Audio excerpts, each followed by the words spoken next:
Students, मैं विजय सिंह आप सभी लोगों के लिए आज फिर एक नया टॉपिक लेकर आया हूँ। जैसे कि स्टूडेंट्स आप जानते ही हैं, मैं डेली इस टाइम आपकी क्लासेस ले रहा हूँ और डेली ही आपको एक नया टॉपिक करवाता हूँ।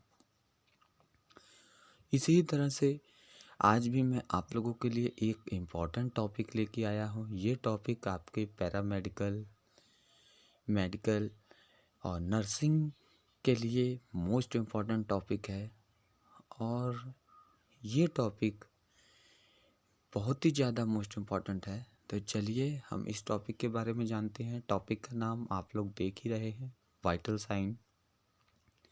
तो चलिए स्टूडेंट्स पढ़ते हैं इस टॉपिक के बारे में।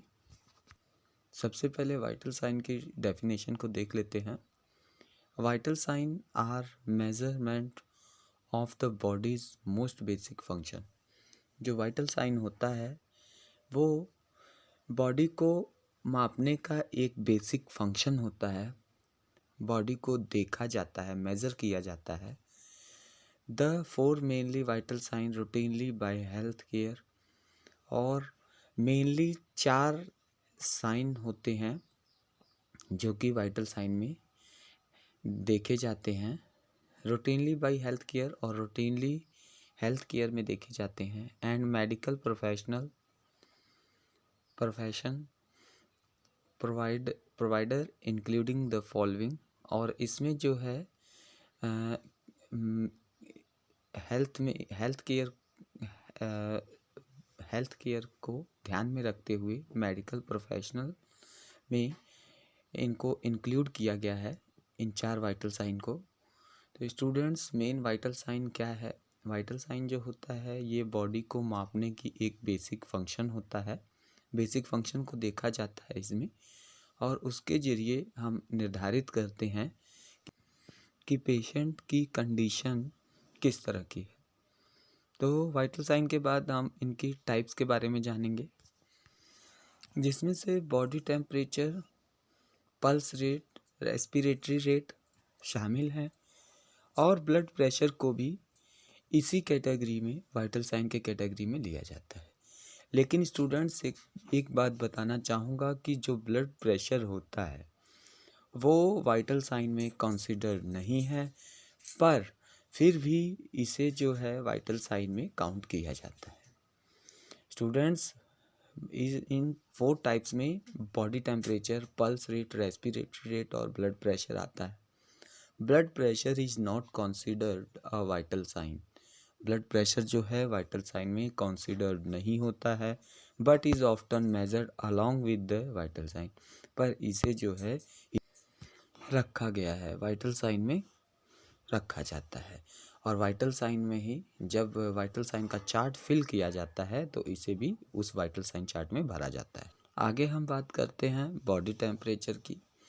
तो बॉडी टेम्परेचर के बारे में सबसे पहले पढ़ लेते हैं। The normal body temperature of a person various depending on gender, food, fluid consumption, time of day.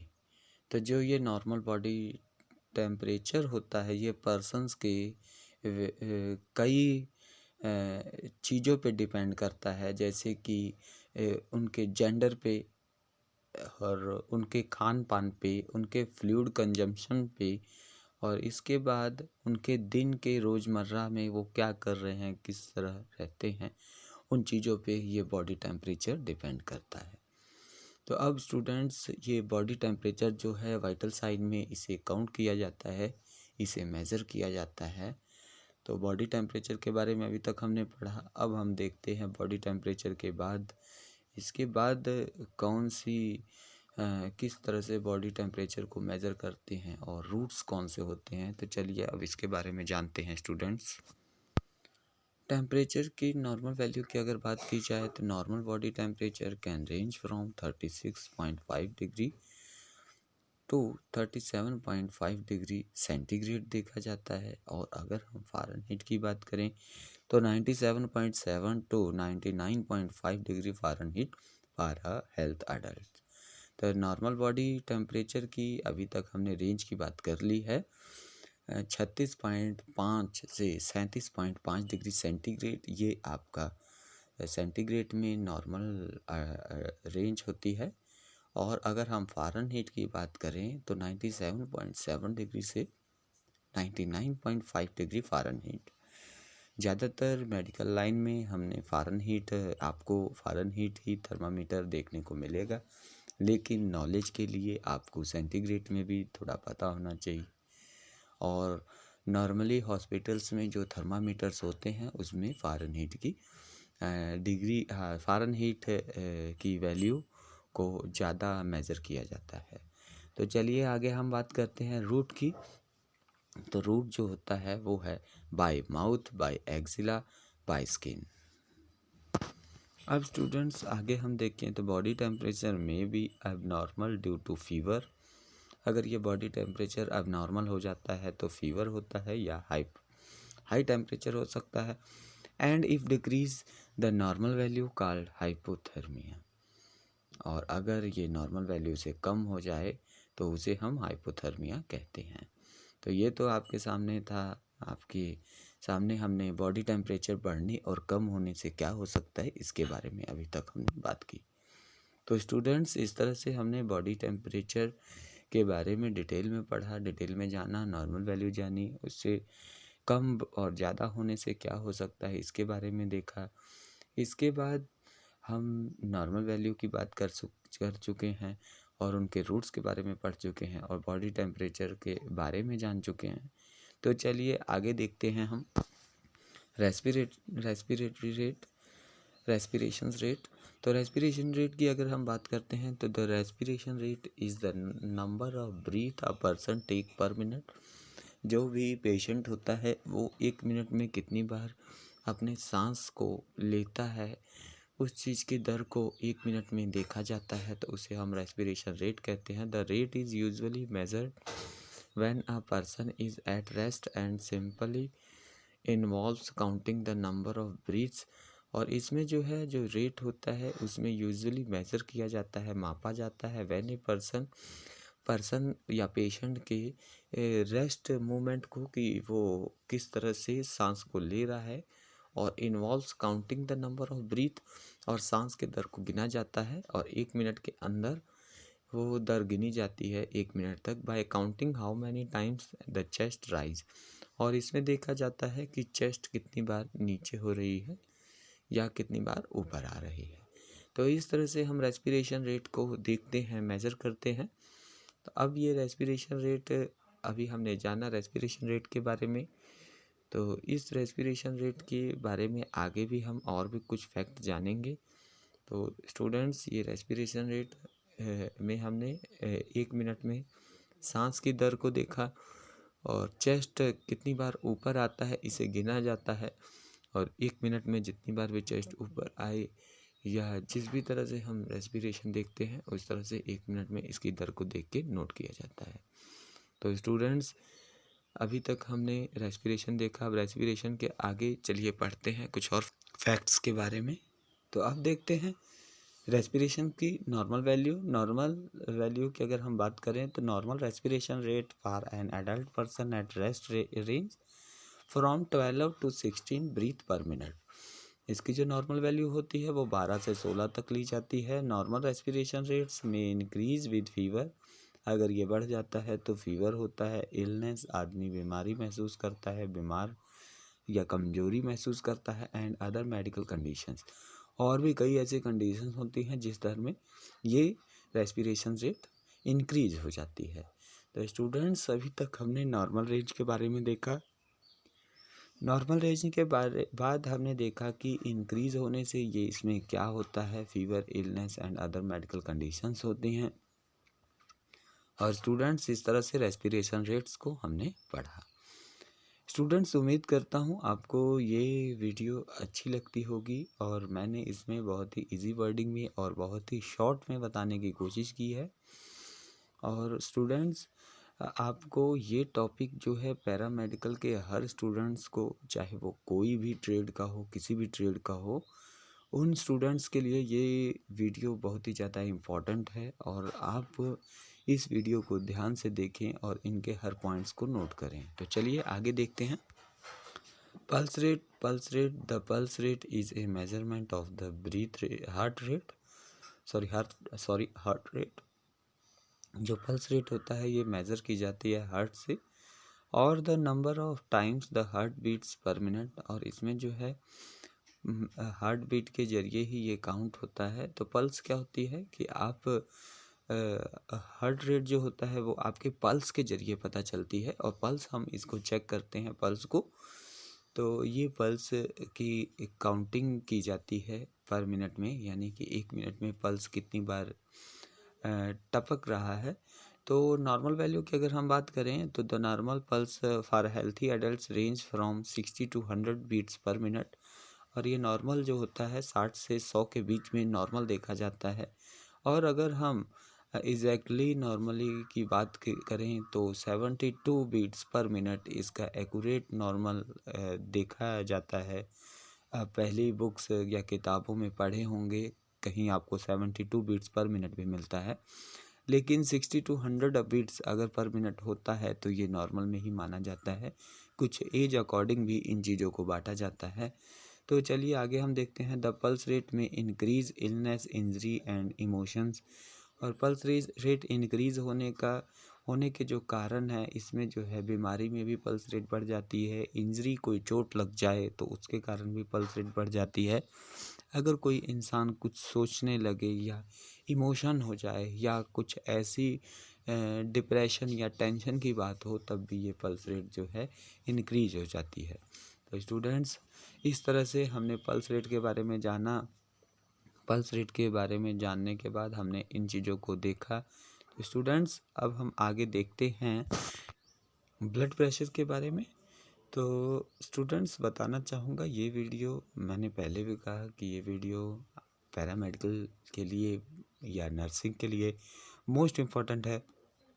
तो मैं जो भी स्टूडेंट्स इस वीडियो को देख रहे हैं या जो भी व्यक्ति इस वीडियो को देख रहा है, मैं उनसे ये कहना चाहूँगा कि आप लोग या आप लोगों के आसपास अगर कोई नर्सिंग पैरामेडिकल का स्टूडेंट्स है, तो आप लोग कोशिश कर सकते हैं इस वीडियो को उन स्टूडेंट्स तक पहुंचाने की जिनको इस वीडियो की ज़रूरत है।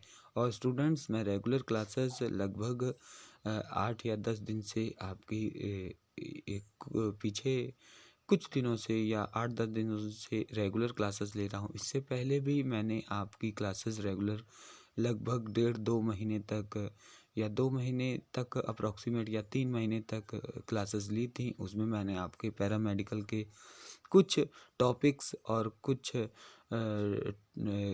चीज़ें कंप्लीट करवाई थी। इसी तरह से अब फिर मैंने स्टार्ट किया है और इसमें मैं पैरामेडिकल की कुछ चीज़ें कंप्लीट करवा रहा हूँ। जिन बच्चों या जिन स्टूडेंट्स को ये वीडियो या मेरे पढ़ाने का तरीका अच्छा लग रहा है, तो स्टूडेंट्स, मैं अपने तरफ से पूरी कोशिश करता हूँ कि आप सभी लोगों को एक इजी वर्डिंग में अच्छी चीज़ मिले।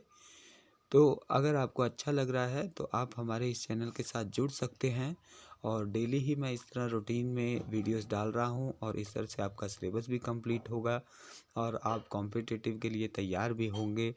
और आने वाले टाइम में मैं कुछ कॉम्पिटिटिव टेस्ट स्टार्ट करूंगा जल्दी ही, कुछ सिलेबस कंप्लीट होने के बाद।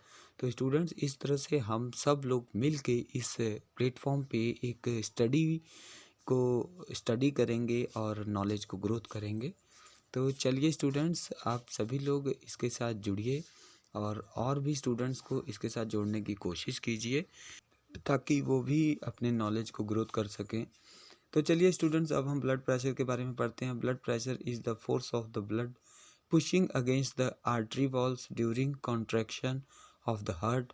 ये जो ब्लड प्रेशर होता है, ये ब्लड को पुश करता है और फोर्स करता है अगेंस्ट द आर्टरी, और आर्टरी के अगेंस्ट जो है इसे वाल्स को during contraction of the heart, और इसके ज़रिए जो है हार्ट कॉन्ट्रैक्शन होता है, यानी कि सिकुड़ता है। 2 numbers are recorded when measuring blood pressure, और ब्लड प्रेशर में 2 नंबर्स रिकॉर्ड किए जाते हैं, जिसमें से एक नंबर अभी हम बात करेंगे क्या होता है। The higher number of the systolic, और हायर नंबर को हम सिस्टोलिक कहते हैं, pressure refer to the pressure inside the artery when the heart is at rest and is filling with blood। और इसमें जो है ब्लड जो है हार्ट में भर जाता है, heart is at rest and is filling with blood. Heart जो है रेस्ट करता है और ब्लड फिल हो जाता है। Both the systolic and diastolic pressure record as mmHg यानी मिलीमीटर ऑफ मर्करी। इसमें जो है इसमें हम बीपी या ब्लड प्रेशर को रिकॉर्ड करते हैं मिलीमीटर ऑफ मर्करी में, इसकी यूनिट नोट करते हैं। तो स्टूडेंट्स, इस तरह से हमने ब्लड प्रेशर के बारे में पढ़ा। उम्मीद करता हूँ स्टूडेंट्स आपको वाइटल साइन के बारे में टोटल समझ में आया होगा। और अब हम आगे पढ़ते हैं ब्लड प्रेशर के बारे में। द हाई ब्लड प्रेशर और hypertension directly increasing the risk of heart attack, heart failure and stroke.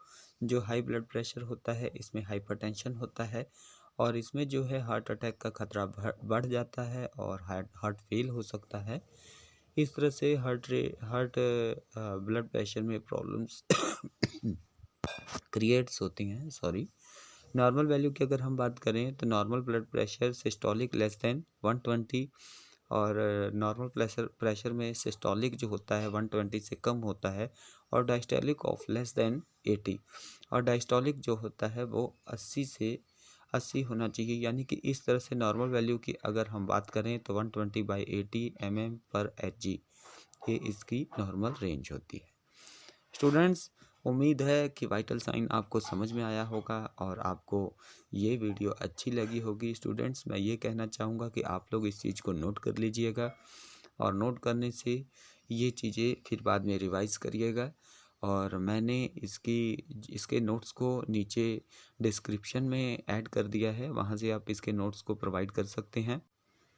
और स्टूडेंट्स, बीपी के बारे में और भी ज़्यादा नॉलेज लेने के लिए मैंने डिस्क्रिप्शन में एक और लिंक रखी है, उसमें आप बीपी के बारे में और भी कई चीज़ें नोट कर सकते हैं और उस वीडियो में जाकर बीपी के बारे में और भी कई चीज़ें समझ सकते हैं। तो स्टूडेंट्स, आज के लिए इतना ही और मिलते हैं नेक्स्ट वीडियो में। और नेक्स्ट वीडियो में कुछ नई जानकारी, कुछ नए टॉपिक्स को लेकर आएंगे और आपको ये टॉपिक समझ में आया होगा। तो चलिए मिलते हैं कल नेक्स्ट टॉपिक के साथ। Thank you.